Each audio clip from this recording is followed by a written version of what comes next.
Sare, wali Mas Sare. Bab 3590 Informasi kontak makhluk surgawi jauh di dalam pegunungan, awan dan kabut masih melekat.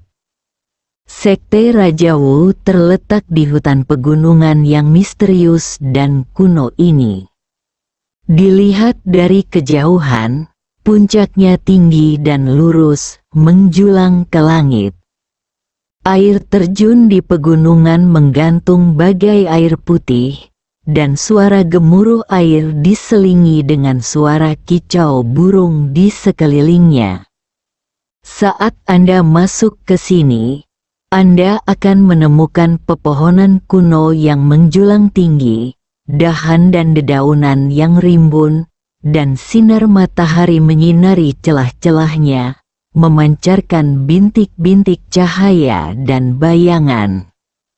Bangunan sekte Raja Wu sederhana dan khusyuk, dengan tangga batu berkelok-kelok menuju ke dalam sekte.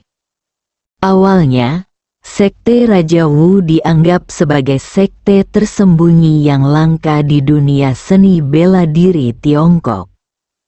Namun, sejak Chen Jie menjadi antek manusia surgawi, kembali ke sekte Wu Wang, mengalahkan ayahnya, dan menjadi pemimpin sekte Wu Wang, segalanya tampak telah berubah. Saat ini, sosok Chen Jie sedang bergerak cepat di jalur pegunungan. Langkahnya cepat dan dia merasa sangat tertutup. Ada aura jahat di matanya, dan bahkan ada aura jahat yang kuat di sekelilingnya. Murid Raja Wu Sekte, dan bahkan para tetua, semuanya kagum pada Chen Jie saat ini. Tentu saja, ini lebih tentang rasa takut. Mereka tahu bahwa kekuatan Chen Jie saat ini tidak terduga. Dan mereka juga tahu bahwa metodenya kejam dan bengis. Di mata mereka, Chen Jie adalah keberadaan yang menakutkan. Chen Jie berjalan ke aula sekte, tempat para murid dan tetua sedang mengadakan pertemuan. Para murid segera memberi hormat dengan hormat, mata mereka penuh ketakutan. Mata Chen Jie menyapu mereka, matanya dingin, seolah dia sedang melihat sekelompok semut yang tidak penting. Tuan Sekte Master, Anda kembali, seorang tetua melangkah maju dengan hati-hati, suaranya bergetar. Chen Jie tidak menjawab, dia hanya mengangguk dan langsung berjalan ke tempat duduknya. Para tetua dan murid menghela nafas lega. Mereka tahu bahwa diamnya Chen Jie berarti mereka aman untuk sementara. Bukan tanpa alasan mereka begitu takut pada Chen Jie. Setelah Chen Jie mengambil alih sekte Raja Wu, tempat ini menjadi tempat yang menakutkan dan menakutkan. Sebelumnya, seorang murid sedang menjaga Chen Jie dan secara tidak sengaja bersin saat membawakan teh untuk Chen Jie. Bersinnya yang begitu tiba-tiba hingga tanpa sengaja menimpa Chen Jie. Chen Jie menyeka wajahnya, matanya langsung menjadi dingin.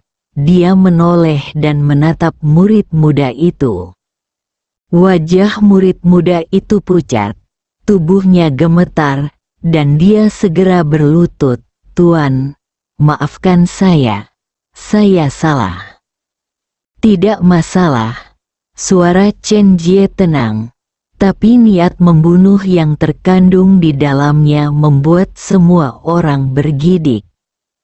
Sebelum muridnya bisa bernapas lega, Chen Jie tiba-tiba mengulurkan tangannya dan meraih lehernya. Hati-hati di kehidupan selanjutnya. Ada sedikit nada dingin dalam suara Chen Jie. Dia tiba-tiba mengerahkan kekuatan di tangannya, dan leher murid muda itu mengeluarkan suara patah yang tajam. Detik berikutnya, tubuh murid itu jatuh dengan lembut ke tanah. Matanya membelalak karena ketakutan dan ketidakpercayaan.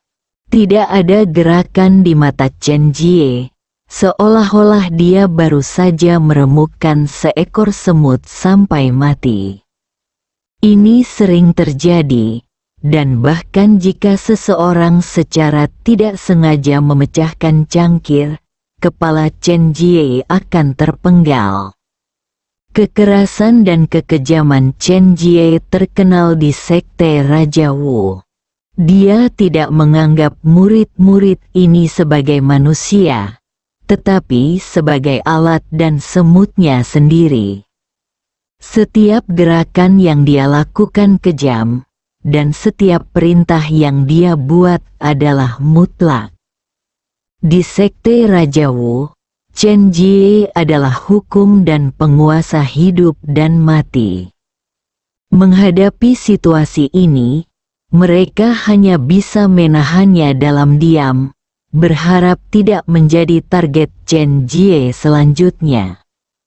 Karena mereka tahu bahwa kekuatan dan metode Chen Jie berada di luar kemampuan mereka untuk bersaing.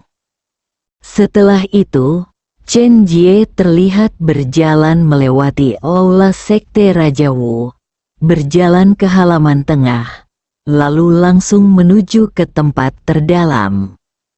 Ini adalah tembok gunung yang tersembunyi, ditumbuhi tanaman merambat yang lebat. Jika Anda belum familiar dengan tempat ini, akan sulit menemukan bahwa ada ruang rahasia yang tersembunyi di sini.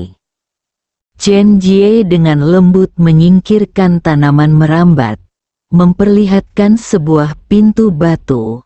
Pintu batu itu diukir dengan rune yang rumit dan memancarkan cahaya redup. Jelas ada lingkaran sihir yang menjaga di sini. Chen Jie membuka lingkaran sihir dengan mudah, dan pintu batu perlahan terbuka, memperlihatkan tangga batu menuju ruang rahasia. Chen Jie masuk. Bagian dalam ruang rahasia tidak luas, tapi tata letaknya sangat sederhana. Ada beberapa tiang lampu kuno yang bertatahkan di dinding, dan bola lampu di dalamnya memancarkan cahaya lembut. Banyak murid yang penasaran ketika melihat Chen Jie memasuki ruang rahasia, tetapi mereka tidak berani melihat lagi. Faktanya, di sekte Wuang sudah lama beredar rumor bahwa ada sesuatu yang tersembunyi di ruang rahasia ini yang memungkinkan Chen Jie berkomunikasi dengan makhluk surgawi. Banyak orang berspekulasi, saya pikir pasti ada sesuatu yang agung dan kuat di sini. Mungkin teknik misterius, mungkin transmisi suara legendaris sejauh ribuan mil, yang semuanya memerlukan kekuatan internal yang sangat kuat untuk diaktifkan. Bagaimanapun, ini adalah metode surga dan manusia, jadi secara alami luar biasa. Itu pasti metode makhluk surgawi. Itu mungkin teknik yang belum pernah dilihat manusia sebelumnya. Itu membutuhkan kekuatan internal yang sangat kuat atau semacamnya. Ya, berdasarkan pengalaman saya selama bertahun-tahun, ini seharusnya merupakan teknik yang mirip dengan pengalaman keluar tubuh. Saya mendengar bahwa metode komunikasi ini dapat langsung terhubung ke surga. Namun, yang tidak mereka lihat adalah di tengah ruang rahasia. Ada meja batu dengan ponsel hitam tua di atasnya. Ini adalah cara Chen Jie berkomunikasi dengan para dewa. Cara Chen Jie berkomunikasi dengan makhluk surgawi sebenarnya adalah melalui telepon biasa. Saat ini, Chen Jie mengangkat teleponnya dan memutar nomor yang membuatnya takut. Suara tenang segera terdengar dari ujung lain telepon. "Ada apa?" Suara Chen Jie dipenuhi dengan kekaguman. "Tuan Xiao Qiang, saya bertemu Ye Chong. Tapi kekuatan Ye Chong melebihi ekspektasi saya. Saya belum menjadi lawannya." Ada keheningan di ujung telepon untuk beberapa saat. Jelas sekali bahwa Xiao Qiang, manusia surgawi, tidak menyangka Ye Chong menjadi begitu kuat. Kemudian, suara Xiao Qiang terdengar di telepon. "Aku akan memberimu pil. Setelah kamu meminumnya, kekuatanmu akan meningkat pesat, cukup untuk membunuh Ye Chong." Sedikit kegembiraan muncul di mata Chen Jie. "Benarkah? Bagus sekali. Tapi, bagaimana Anda mengirimkan ramuan ini kepada saya?" Ada sedikit nada dingin dalam suara Xiao Qiang. "Saya akan mengirimkannya kepada Anda melalui pengiriman ekspres." Chen Jie tertegun sejenak, dan kemudian berpikir, langit dan manusia juga maju seiring waktu. Chen Jie meletakkan teleponnya, dengan senyum dingin di wajahnya. Selama dia mendapatkan pil itu, dia bisa mengalahkan Ye Chong dan menjadi orang nomor 1 dalam seni bela diri. Di sisi lain, Ye Chong telah naik ke Zufeng lagi. Kali ini dia sudah terbiasa mendaki gunung, dan dia adalah satu-satunya, jadi dia mencapai puncak gunung dengan cepat. Setelah dia sampai di puncak gunung, dia menunggu sampai larut malam dan mengeluarkan kristal merah itu lagi. Setelah pencarian yang sangat melelahkan, Ye Chong akhirnya menemukan petunjuk tentang lampu pemicu jiwa kedua. Provinsi Gaowan. Bersambung.